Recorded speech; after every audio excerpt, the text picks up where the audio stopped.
For any ritual to work, regardless if one is calling upon the dark gods or to get a rickety old toaster to work because you refuse to invest in a new one that actually works, you will need the necessary components to even consider attempting the ritual. Otherwise, without it, said ritual will fail, and you'd be left sitting alone on the bleachers like the stereotypical loser found at the senior prom.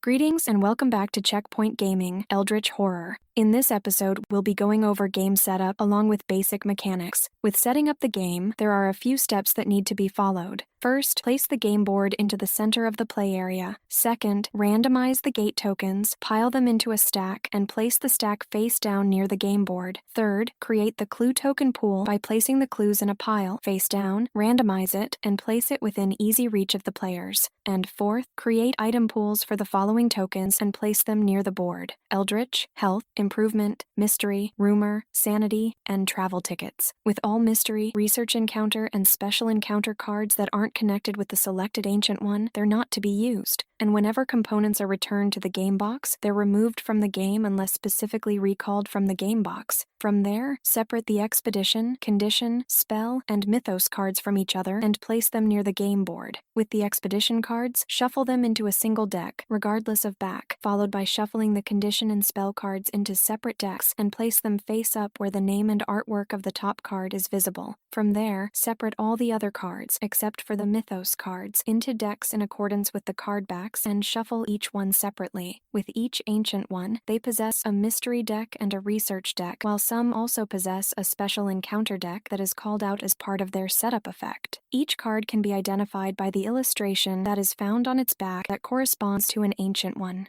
When constructing the Mythos deck, follow the 4 steps found on the bottom of the Ancient one's sheet, with each Ancient one having a different deck. First, separate the Mythos cards into 3 piles based on the card's associated color, which consists of yellow, green, and blue. From there, shuffle each pile separately, followed by placing them face down. Second, build stage 1 of the Mythos deck by randomly taking the designated quantity of cards from the denoted color listed on the bottom of the Ancient one sheet and not looking at any of the cards' faces. Third, build the stage 2 of the Mythos deck using the same process as stage 1 and place it under the stage 1 deck. And fourth, build stage 3 of the Mythos deck using the same rules just discussed and place it under the combined stage 1 and 2 deck. From there, place the Mythos deck near the Ancient one sheet without shuffling it once it has been created. All remaining Mythos cards are returned to the game box without being looked at. From there, the players will decide who will be the lead investigator and receive the lead investigator token.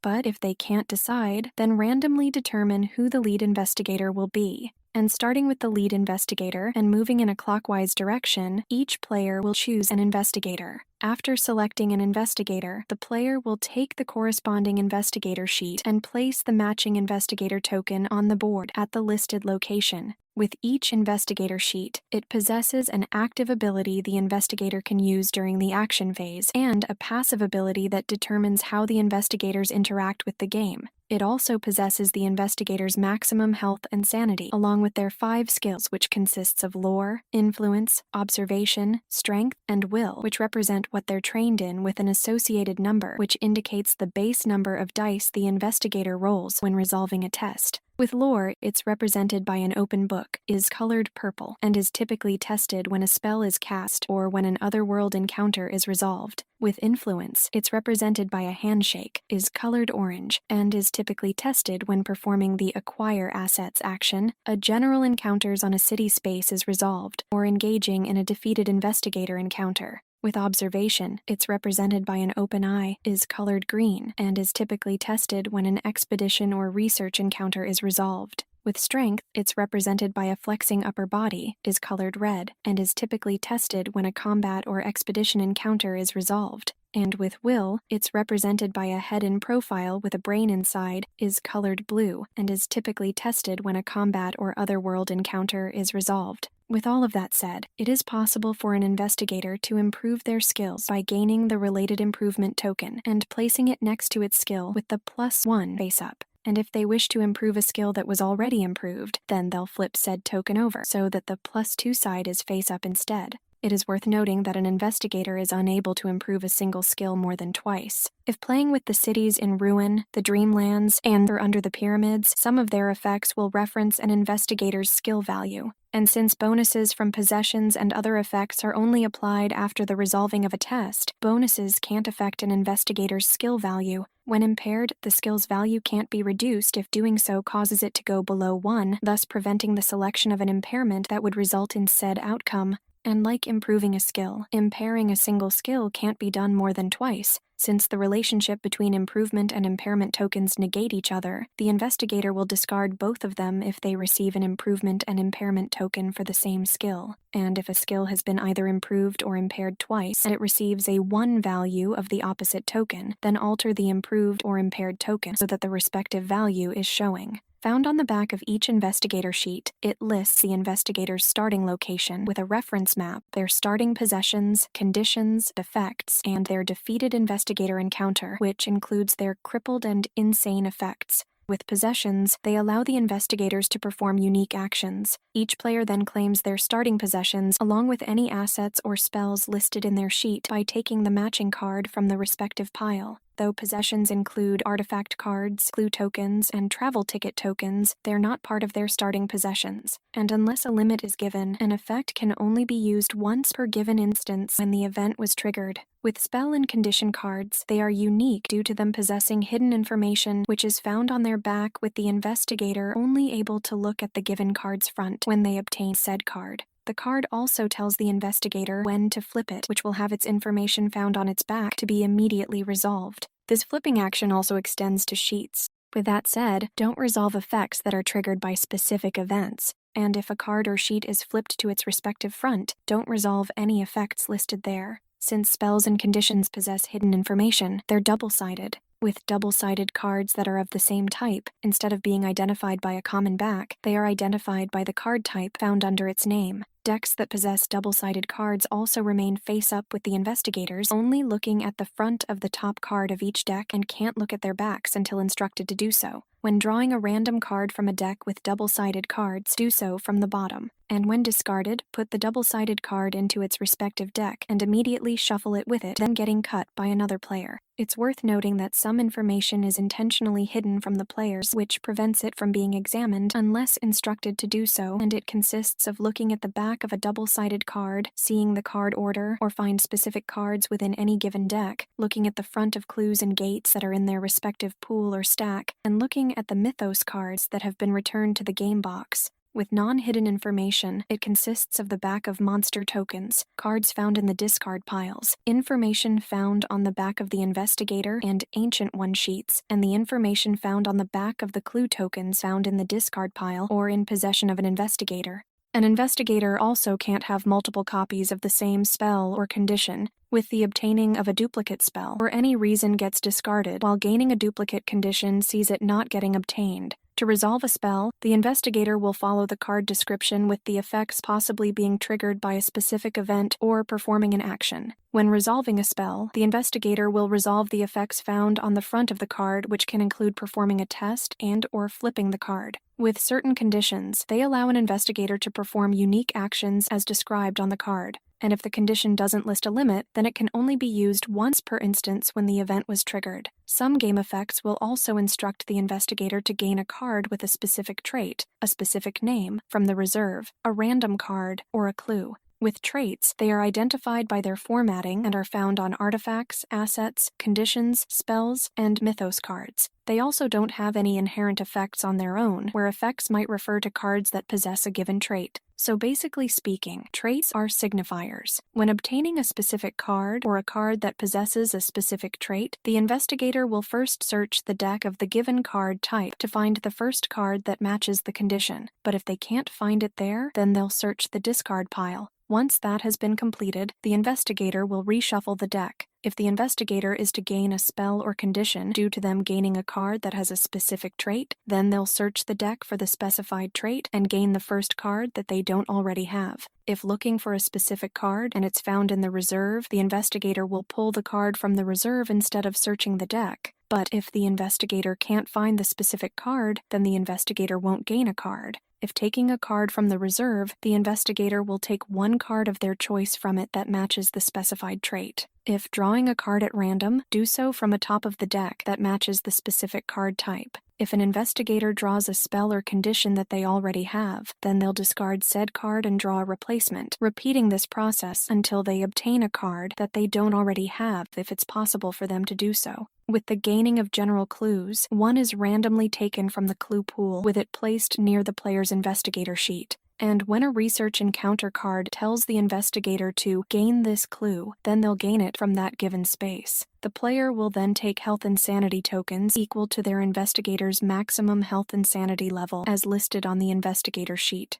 It's worth noting that when an investigator loses health or sanity, they will discard the appropriate number of said token type from their investigator sheet to the appropriate pool. But when they recover health or sanity, they gain it from the respective token pool. With that said, investigators can't receive more health or sanity tokens than the listed maximum, and if the investigator's maximum health or sanity is reduced, it won't affect their current health or sanity level unless their current health or sanity is above that of their new maximum level, causing it to be corrected so that it reflects their new maximum level. If an investigator's health or sanity ever reaches 0, then they become defeated. And effects that prevent the loss of health or sanity can't be used when the investigator spends health or sanity tokens. However, an investigator can never spend their last health or sanity token since doing so would cause them to become defeated. The group will then decide which Ancient One is to be used with each Ancient One, providing a different game experience with its illustration found on the back of the corresponding Research Encounter, Special Encounter, and Mystery cards. Once selected, place its sheet near the game board and resolve any setup effects that are listed on the sheet, which includes drawing one mystery card and placing it face up next to the Ancient One sheet. From there, place all the non-epic monster tokens into an opaque container that is known as the Monster Cup, and randomize the monster tokens by shaking the container. With spawning monsters, it's done by randomly drawing a monster token from the Monster Cup without looking at it.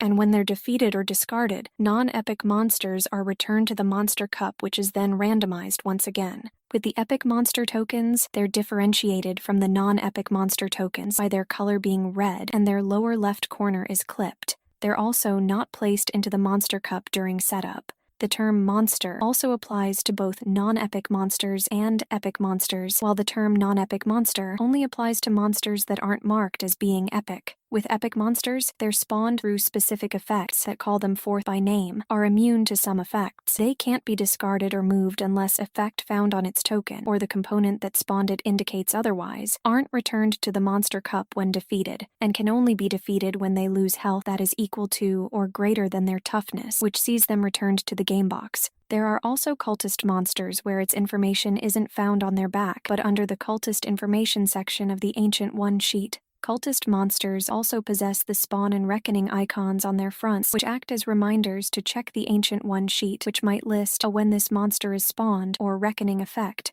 And if a cultist monster is defeated as part of a Spawn of Abhoth special encounter during the encounter phase, the investigator can resolve another encounter since this special encounter counts as combat. With the reference card that is used, it corresponds to the number of people playing and is placed near the Mythos deck so that the players can resolve the Mythos effects, indicates how many clues and gates are spawned by the Mythos cards, and how many monsters are spawned during monster surges with the other reference cards returned to the game box. From there, place the Doom token on the Doom track that corresponds to the listed information on the Ancient One sheet. With the Omen token, place it on the green space of the Omen track with the current Omen represented by the icon found on the Omen track where the Omen token is currently located. And when the Omen advances, the Omen token moves the indicated number of spaces, one at a time, in a clockwise direction on the Omen track. For every space it enters, Doom advances by 1 for every gate found on the game board that corresponds to the current Omen. With the Doom track, it measures the amount of time that remains before the Ancient One awakens, and whenever it advances, the Doom token moves the specified number of spaces closer to the 0 space of the Doom track.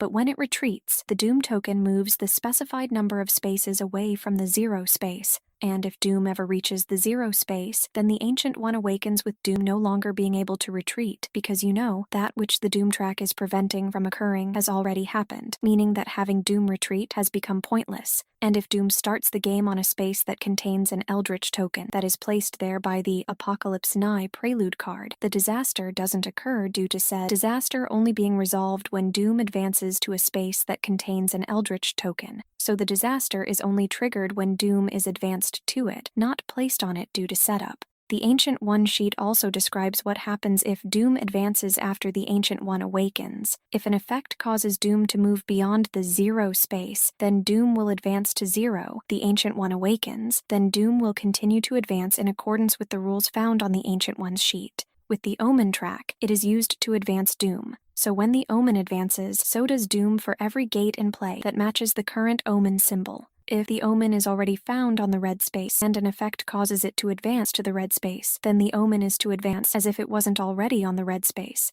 And if Syzygy is the selected Ancient One, then its effect of when the Omen advances to the red space of the Omen track will be triggered. With the reserve, it's where the top 4 cards from the asset deck are turned face up into the reserve area and are acquired by the investigator when they engage in the Acquire Assets action. Whenever a card is gained or discarded from the reserve, then the active investigator will replace it by taking the top card from the assets deck and placing it face up in the empty space. During an Acquire Assets action, the active investigator won't replace the asset cards until they finish their action. With the spawning of gates, take the number of gates indicated by the reference card from atop of the gate stack and place them face up on the space that is indicated by the given gate token. From there, randomly draw 1 monster token from the monster cup and place it on the same space. Follow this up by placing the active expedition token on the space illustrated on the back of the top card of the expedition encounter deck and spawn the number of clues indicated by the reference card from the clue pool and place them face down on the spaces indicated by the clue tokens. Finally, draw a mystery card and place it near the Ancient One sheet and resolve any of the listed when this card enters play effects. Besides the main game board, sideboards exist for the game and come with the Dreamlands, the Mountains of Madness, and Under the Pyramids expansions. When a sideboard is used, then the term game board refers to both the main game board and the given sideboard in play. But when the term sideboard is used, then it refers just to the sideboard and not the main game board.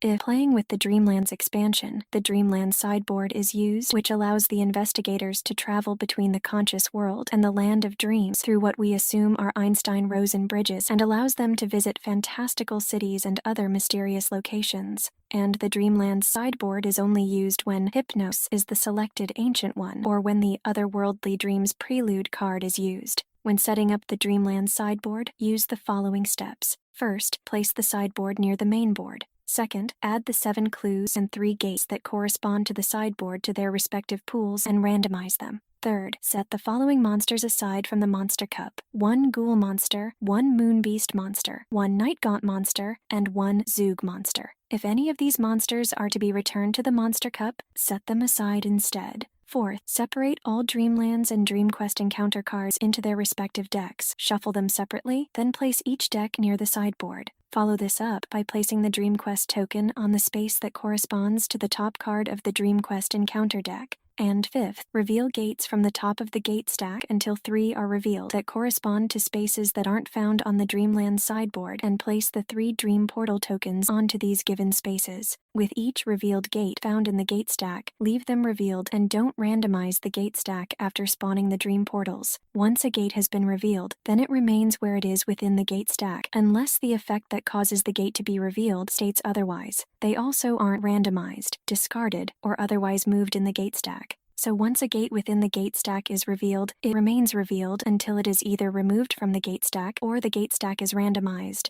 If playing with the Mountains of Madness expansion, the Antarctica sideboard is used, which gives the investigators access to an unexplored part of the world that is full of clues regarding ancient history and is a wealth of alien artifacts. And the Antarctica sideboard is also only used when the Rise of the Elder Things is the selected Ancient One or when the Doomsayer from Antarctica Prelude card is used. When setting up the Antarctica sideboard, use the following steps. First, place the sideboard near the main board. Second, add the 6 clues and 3 gates that correspond to the sideboard to their respective pools, then randomize them. Third, set the following monsters aside from the monster cup: 1 Elder Thing monster, 1 Giant Penguin monster, 1 Proto-Shoggoth monster, and 1 Shoggoth monster. If any of these monsters are to be returned to the monster cup, set it aside instead. And fourth, separate all Antarctica Research Encounter, Mountain Encounter, and Outpost Encounter cards into their respective decks, shuffle them separately, then place each deck near the sideboard.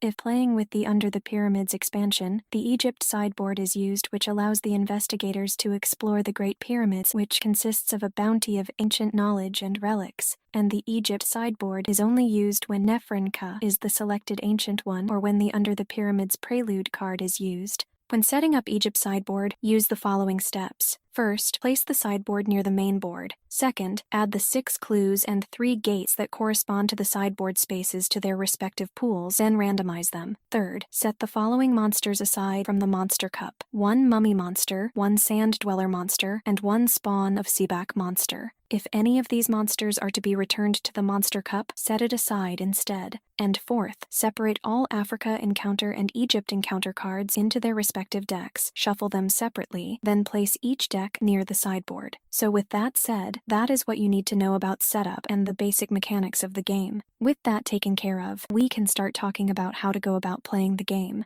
If you like this episode, feel free to give it a like, and if you want to stay up to date on any future episodes we upload, go ahead and subscribe. You can also support us on Patreon for as little as $1 a month at patreon.com/checkpointgaming. See you in the next episode, and happy gaming.